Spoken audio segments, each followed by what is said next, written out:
ఎనిమిది 7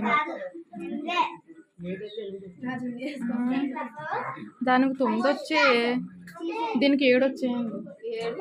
7 వచ్చాయి.